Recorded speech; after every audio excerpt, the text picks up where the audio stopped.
Halo semuanya. Kali ini saya akan memberikan deskripsi untuk praktikum histopatologi saluran pencernaan untuk patologi sistemik 2. Eh, Pertama, kita akan bahas beberapa slide di saluran pencernaan. Akan ada 3 slide yang akan dilihat. 2 slide adalah mengenai koksidiosis. Satu, koksidiosis di ayam. Berikutnya adalah koksidiosis pada sapi, dan yang ketiga adalah peradangan poventriculus atau poventriculitis pada ayam. Oke, kita akan mulai dengan koksidiosis di ayam dahulu. Oke. Di depan Anda ini adalah koksidiosis di ayam. Kita akan melihat jaringannya adalah dari sekum ayam. Oke. Jadi jaringan sekum ayam berisi eksudat padat. Jadi kalau sudah dipotong dibuat preparat histopatologi, bagian ini adalah bagian eksudatnya, ini adalah bagian organ sekumnya. Nah, tentu saja peradangan pada sekum itu kita sebut dengan tiflitis. Tiflitis karena koksidia. Kita akan lihat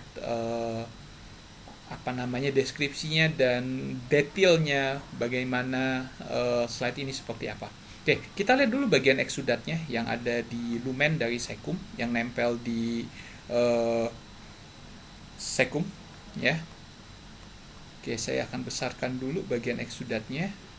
Jadi kalau Anda lihat eksudatnya itu tersusun dari jaringan yang warna merah seperti ini. Ya, merah, ada yang halus, kemudian ada yang merah merah tua, merah padat. Ya.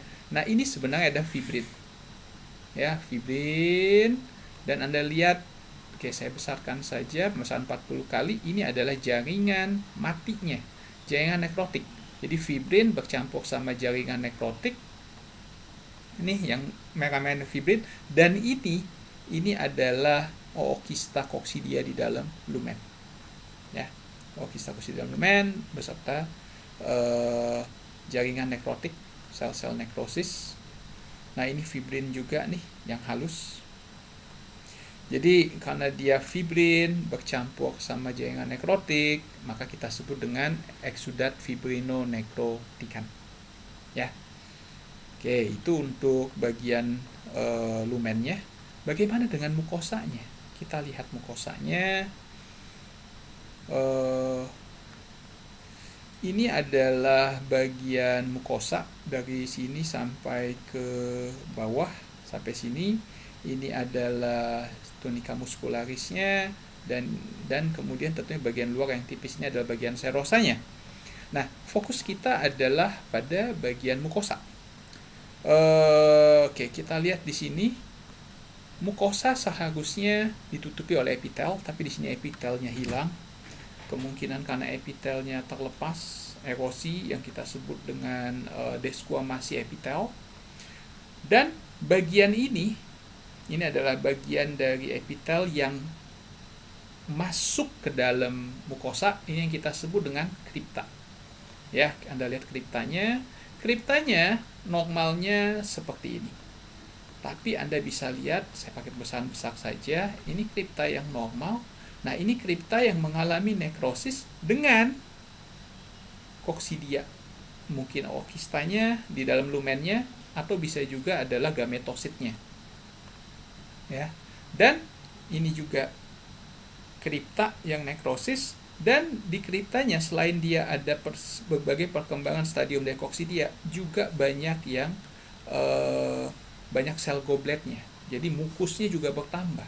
Nih, banyak sel gobletnya. Banyak sel gobletnya.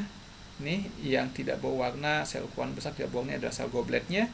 Dan peradangan pada sekumnya atau tiflitisnya juga ditandai dengan adanya sel-sel radang di antara kripta. Nih, ini sel-sel radangnya. Anda bisa lihat dari mulai makrofag nih, banyak yang makrofag, beberapa limfosit dan semacamnya. Dan kalau Anda lihat di dalam kripta terutama, Anda juga bisa temukan berbagai stadium perkembangan dari koksidia. Nih, seperti ini. Ya, ini mungkin gametosit atau juga skizon. Ya. Nah, seperti ini. Dan beberapa sel dengan sel goblet. Oke. Jadi apa yang akan ditemukan? Eksudat, fibrinonekrotikan di lumen, kemudian banyaknya sel goblet, polifasi sel goblet di kripta, dan berbagai stadium perkembangan dari koksidia di luar kripta, di dalam lumen maupun di dalam epitel kriptanya. Oke, mungkin itu untuk koksidiosis di ayam. Saya akan lanjutkan berikutnya untuk koksidiosis pada sapi. Berikutnya ini adalah dari kolon ya pada sapi. Ya, kolon pada sapi. Ini adalah usus besarnya dan ini ada lumennya, dan dalam lumennya juga ada eksudat yang saya katakan sama eksudat fibrinonekrotikan. Kita lihat dulu di bagian eksudatnya. Ini bagian eksudatnya terdiri dari fibrin dan jaringan nekrosis.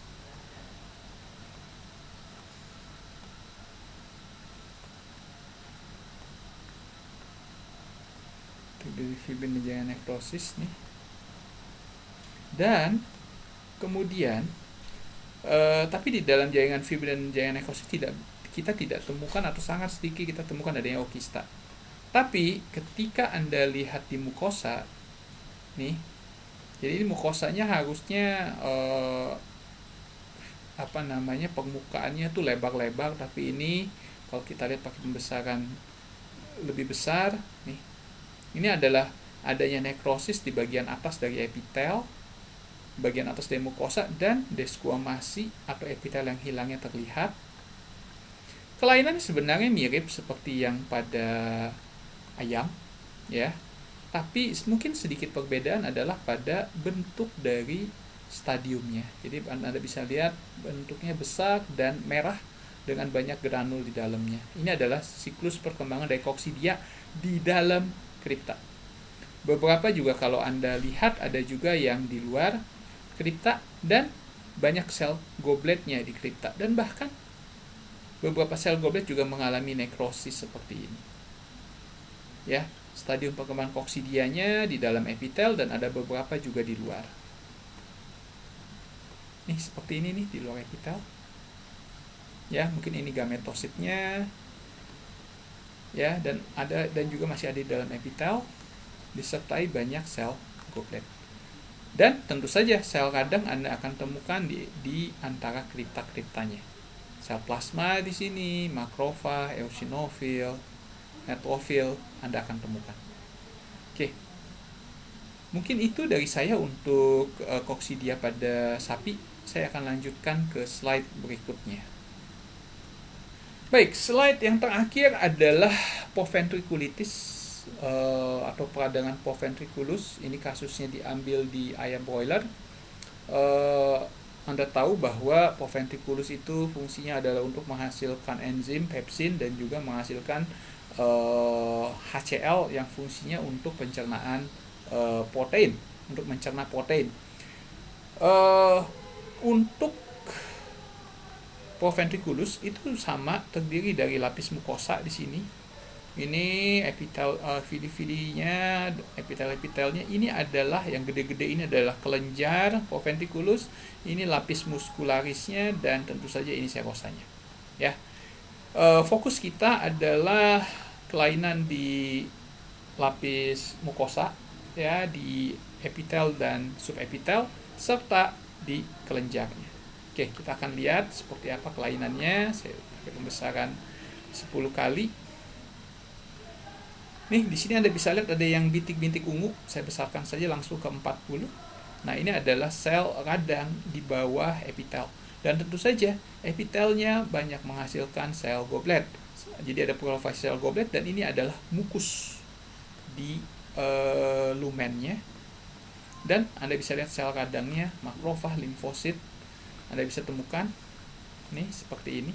Nah, ini adalah ciri poventriculitisnya. Dan penumpukan sel radang juga Anda bisa temukan di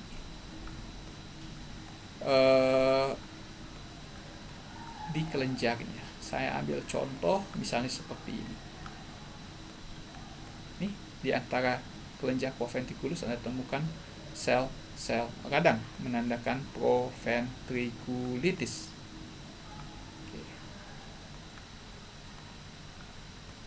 Oke, kita lihat lagi.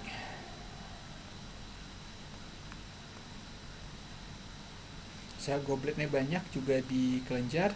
Dan apa yang bisa Anda temukan juga, ini adalah sel-sel kelenjar yang normal, ya, silindris. Tapi di sini Anda akan lihat sel-sel kelenjarnya seperti ini nih. Kita lihat daerah sini. Ntar saya besarkan dulu. Terdiri dari inti sel yang sangat kecil dan warnanya ungu. Ini yang menandakan adanya nekrosis pada kelenjar proventriculus. Oke, jadi proventriculitis ini sebetulnya kami ambil dari dugaan kasus ayam yang mengalami ranting stunting syndrome. Karena ada pada ayam yang mengalami ranting stunting syndrome, kerusakan proventriculus membuat pencernaan protein tidak lancar sehingga penyerapan protein rendah dan dapat mengakibatkan kekerdilan atau ranting stunting syndrome. Oke, jadi intinya sel radang Anda akan temukan di bawah epitel dan di antara kelenjar proventriculus, disertai juga banyaknya proliferasi sel goblet. Sel radang yang akan Anda banyak temukan terutama adalah limfosit dan makrofag. Oke, mungkin itu untuk proventriculitis. Silahkan Anda gambar, dan apabila Anda pertanyaan bisa silakan langsung ditanyakan ke dosen atau asisten yang ada. Terima kasih, sampai bertemu di praktikum. Wassalamualaikum warahmatullahi wabarakatuh.